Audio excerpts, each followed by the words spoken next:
हाँ, मैं वही नंदकिशोर जी का एक सवाल था कि क्या अगर यूएनओ में हमारा देश का संविधान वहाँ पर वो सुरक्षित है या नहीं है, ये जानना चाह रहे हैं मेरे दोस्त। होता क्या है कि पार्लियामेंट में संविधान संशोधन करने का हक है, उनको अधिकार है कि वो संविधान संशोधन कर सकते हैं, लेकिन संविधान संशोधन करने से पहले वो देश की जनता को एक अपील जाहिर करते हैं कि हम ऐसा कुछ बदलाव करने जा रहे हैं, उसमें इस बदलाव में कितने लोग शामिल हैं, कितने लोगों की मंशा है, कितने लोगों की नहीं है। यदि 75% से ऊपर आप ये कहते हो कि हाँ संविधान में बदलाव होना चाहिए, तो संविधान में बदलाव होना चाहिए। ये क्या करते हैं कि यही रिपोर्ट जो पार्लियामेंट में ये संशोधन करते हैं, ये बताते वहाँ पर यही है कि हमने देश की जनता से मशवरा किया और उसके बाद में ये संविधान बहुमत के साथ हमने जो ना ये संशोधन किया। लेकिन तो एक चीज़ ये है कि ये हमारे देश के जो ये बदलाव कर सकते हैं चाहे तो कितने ना हो। देखिए वो उन्होंने क्या किया है, उन्होंने यही तो कहा है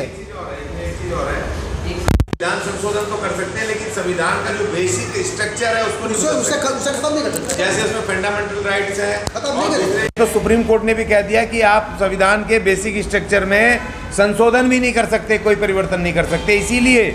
इसीलिए संविधान को ही ये पूरी शक्ति लगा करके खत्म करना चाहते हैं। जैसे संशोधन इन्होंने किया तो इन्होंने देश की जनता का ओपिनियन उनके सामने दिया कि हमने सरकार जनता को ये सवाल किए थे और जनता ने हमें उसमें हामी भर के इजाज़त दे दी, हमने वो कर दिया।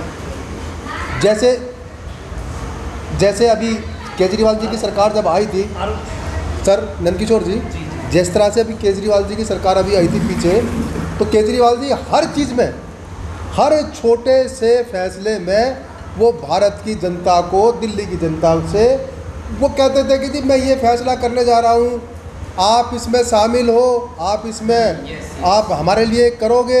जनता कहती थी हाँ, सरकार को आप जनता को अगर आप कहोगे कि मैं आपके लिए फ़ायदे की चीज़ कर रहा हूँ, तो जाहिर सी बात है वो तो ये कहेंगे कि हाँ हाँ, लेकिन उसके बाद में उसके पीछे जो तथ्य जुड़ते थे वो जनता को थोड़ी बताया जाता है।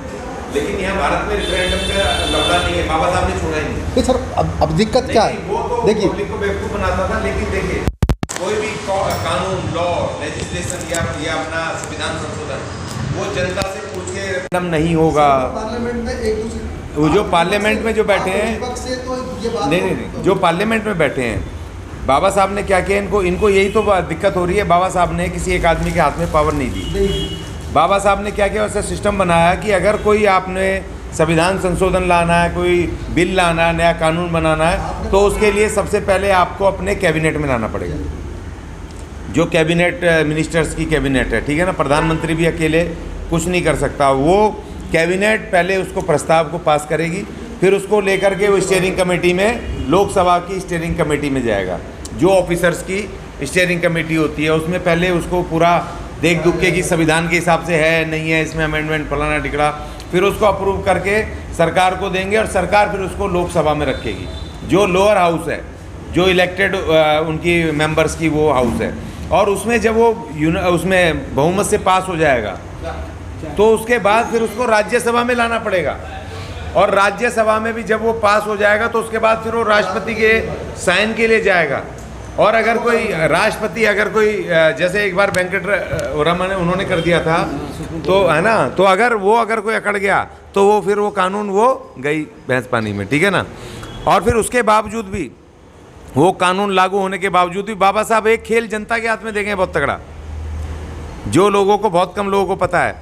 और बाबा साहब भारत के संविधान में आर्टिकल 32 में वो PIL लगाने की, वो हर नागरिक को डायरेक्ट बिना वकील के भी आप जा सकते हो, अगर आपको सिस्टम आता है, आप PIL लगा सकते हो कि ये बहुमत जनता के विरुद्ध है, ये संविधान के विरुद्ध है, और वो उसको सुप्रीम कोर्ट उसको।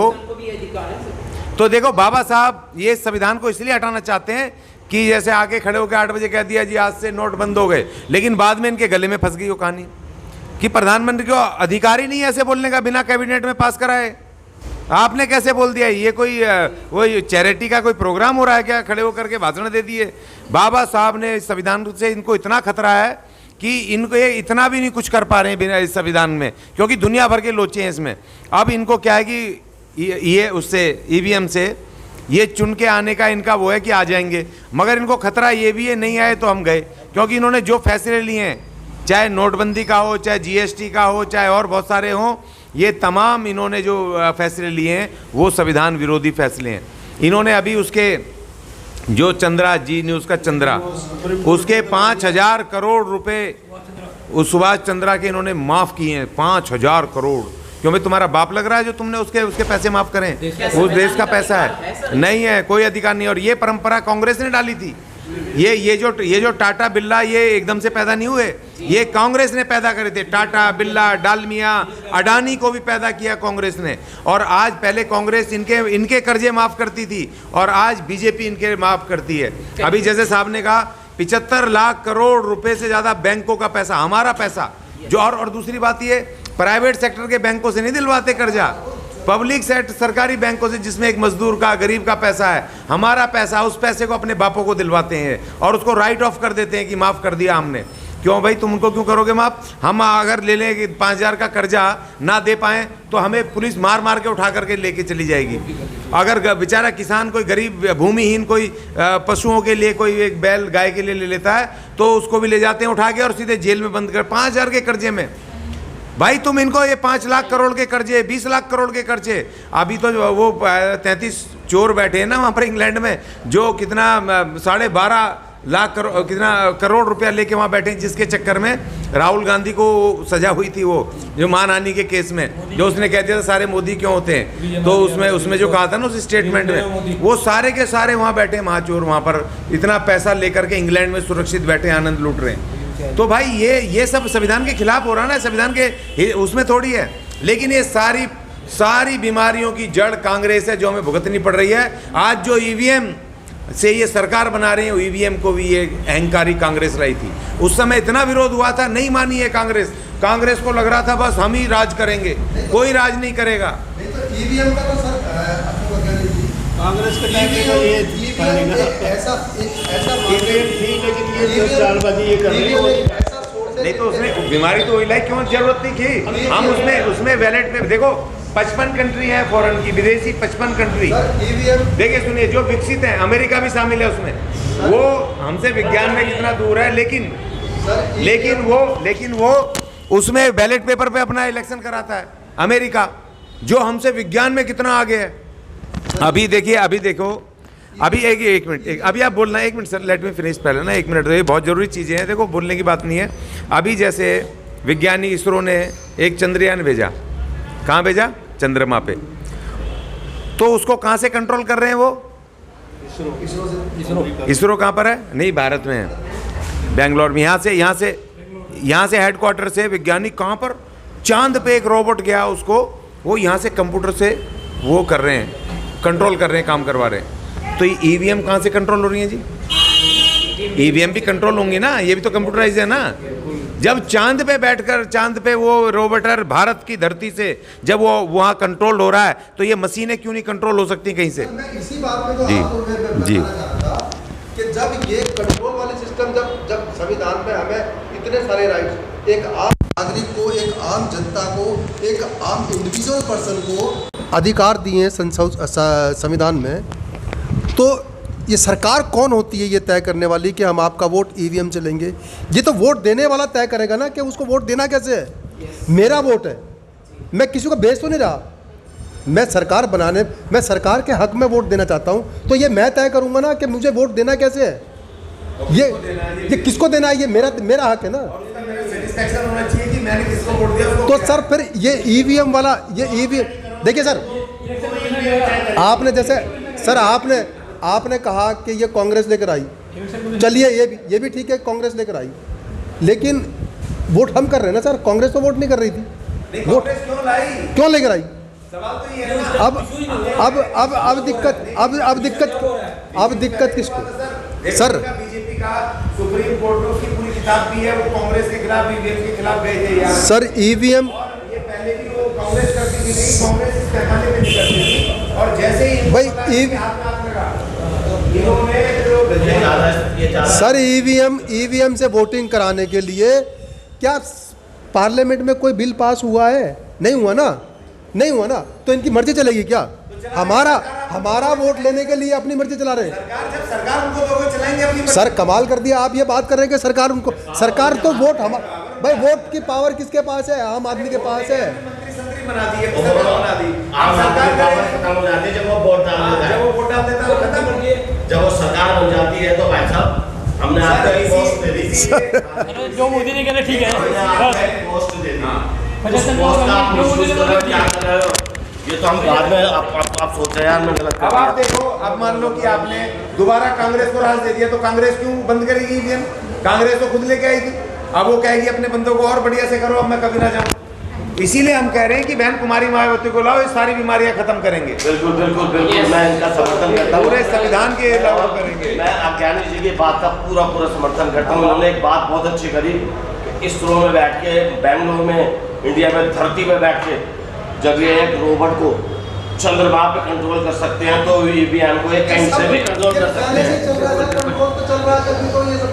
सर आप ये बताइए, कोई सरकार में बैठा हुआ एक सरकार का जिम्मेदार नागरिक, एक जिम्मेदार अधिकारी, एक जिम्मेदार मिनिस्टर पर्टिकुलरली अनाउंस करे कि हम 370 पार हैं, तो सर कैसे ये कैसे कह सकता है कोई आदमी कि मैं 370 पार हूं इस बार? ये क्यों है ऐसा, और वो भी एडवांस में? तो सर ये क्या, ये मतलब मैं आज थोड़ी कह रहा हूं इस बात को, ये रोना मेरा आज का नहीं है सर, ये रोना मेरा आज का नहीं है। जब से ईवीएम से इस 2010-12 से मैं इस बात को कहता आ रहा हूं कि भाई आप ईवीएम का विरोध करो, आप ईवीएम का विरोध करो। क्यों? क्योंकि ये कोई किसी भी तरह से जो ना ये इलेक्शन ठीक तरीके से नहीं होता है, ईवीएम से जायज़ नहीं है, ईवीएम से कहीं पर जायज़ नहीं है। और ऐसा अनुभव मेरे को आज से नहीं है, मैं पिछले कई सालों से इस बात को कहता हूँ कि ईवीएम से हमारा हक अधिकार मर रहा है। हम जिसको, अब आप ये बताएं, उत्तर प्रदेश में एक गांव ऐसा है जहाँ पर एक ऐसी कॉन्स्टिट्यूंसी है जहाँ पर 65% लोग मॉमडन हैं, और वहाँ पर हिंदू विधायक जीत कर आ जाए और 98% वोटों से जीत कर आ जाए, ऐसा कैसे संभव है? तो मेरा कहने का मतलब ये है कि संविधान में हक है एक वोटर को कि वो अपना वोट कैसे देगा। ये तय करना गवर्नमेंट का काम नहीं है, ये तय करना वोटर का काम है कि मुझे ये हक है कि मैं अपना वोट किसको दूंगा, कैसे दूंगा। ये बात मैं शुरू से कहता आ रहा हूँ। अब सरकार, भाई पार्लियामेंट में कोई इस बात का बिल पास नहीं हुआ कि हमें ईवीएम से ही करना है, बताइए कौन सा बिल पास हुआ ऐसा? तो जबरदस्ती सरकार हम पे क्यों थोप सकती है ईवीएम? पावर है ना, उस पावर कहाँ से? अपने पावर का मिसयूज तो करेगी जब आपने उसको जिता दिया। इलेक्शन कमीशन उसका बैठा हुआ है, जो मर्जी करता है सर आ गया तो वो तो अपने हाथ में बैठा हुआ इलेक्शन कमीशन उनका है, हम लोग तो रहेंगे। राज हटाए, ये बड़ा ये दर्द का विषय है, और इस पर गंभीरता से विचार करना होगा, बड़ा गंभीरता से सोचना होगा, क्योंकि अगर हम लोग विरोध नहीं करेंगे तो दुनिया में कोई विरोध करेगा। सर उतरी जी, उतरो ना, मैं कह रहा हूँ उतरो ना। पहला पर्सन मैं होऊंगा दिल्ली से, बोलो उतरो मेरे साथ, 4 लोग। देखिए मेरा हक है, मेरा अधिकार है कि मैं देश की जनमानस को परेशान ना होने दूं। मेरा राइट है कि मैं अनुशासन के तौर पर, अनुशासन में रहते हुए अपना विरोध दर्ज कराऊं। तो अनुशासन में रहकर अपना विरोध तो दर्ज करा ही सकता हूं। मेरे साथ 4 लोग 5 लोग बैठकर इस बात का विरोध तो कर ही सकते हैं। हर जगह पर 5-5 लोग बैठकर विरोध करें तो क्या हिंदुस्तान की मीडिया, भारत की मीडिया ख़त्म हो गई है? वो बताएगी। सोशल मीडिया तो है ना सर, सोशल मीडिया तो है ना, वो तो चलो उसकी तो चलो हमने मान लिया, सोशल मीडिया तो है। जितना ईवीएम में आता है उतना मीडिया G20 करा के बिल्कुल है। बड़ा हो गया। बिल्कुल है सर, मैं मान रहा हूँ इस बात को। ये G20 करा के बड़ा चढ़ा हो गया। इंदिरा गांधी ने 1983 के तक 100 देश की कराई थी। 1983 के तक इंदिरा गांधी 100 देश की थी। वो तो चलिए, बिल्कुल नहीं। विशेष वो तो है विशेष विशेष विशेष धन्यवाद आप सभी का बहुत बहुत सर। ये 20 चढ़ा हो गया भाई, ये जिसमें 2 देश आए। चलिए आज चाइना है। चलिए आज आप लोगों की मीटिंग में सर मदन लाल जी आप लोग आपने एक पॉइंट नहीं सुना कि यहाँ बैठे धरती पे बैठे एक रोबोट को चंद्रमा पे कंट्रोल किया जा रहा है, तो ईवीएम मशीन की क्या बात है सर? ये बात मैं कंट्रोल नहीं हो रही है। पिछले 12 साल से कह रहा हूँ इस बात को कि सर ईवीएम से सुरक्षित नहीं है, ईवीएम से सुरक्षित नहीं है सर, ईवीएम से नहीं है सुरक्षित। पहले भी जो इलेक्शन हुए मेरे को उसमें भी डाउट रहा, अब जो इलेक्शन होगा वो 100% मैं कह रहा हूँ कि जब उसके ईमानदार लोग बैठकर ये कहते हैं कि 370 प्लस होंगे हम, 400 के आसपास रहेंगे हम, तो ऐसे आंकड़े कहाँ से आते हैं? और वो भी बिफोर इलेक्शन। स्ट्रीम मीडिया पर कहते हैं और एडवांस में कह देते हैं। और वो एडवांस में कहते हैं सर, और एग्जैक्ट फिगर के साथ कहते हैं सर, बिल्कुल एग्जैक्ट फिगर के साथ, वही रिजल्ट आता है। और वही रिजल्ट आता है। जहां वोट लिए और वहां वो जीते। पिछले कई इलेक्शन के अंदर जो विधानसभा के इलेक्शन हुए, जिस भी स्टेट में इलेक्शन हुए, उस सब के पहले 2 महीने 3 महीने पहले ये रिजल्ट बता दिया जाता है कि एग्जैक्ट फिगर हमारी ये होगी और इतना % वोट हमारा बढ़ेगा। ये कहाँ से आते हैं ये आंकड़े? 1 मिनट सर, जिस जगह इसके बीजेपी के वोट नहीं है, लोगों ने खुद मना किया है, गांव की जनसंख्या से ज्यादा वोट आई है वहाँ की। सर मैंने अभी 10 मिनट पहले मैंने एक उदाहरण दिया था, उत्तर प्रदेश के किसी एक गांव का उदाहरण दिया था सर। ये चीज़ें मैं और आप जानते हैं, लेकिन मैं बताऊं आपको, ये चीज़ें पूरी दुनिया जान रही है। लेकिन इसका ऑब्जेक्शन और इलाज क्या है? इसका एक इलाज मैं बताता हूँ सरल और सीधा।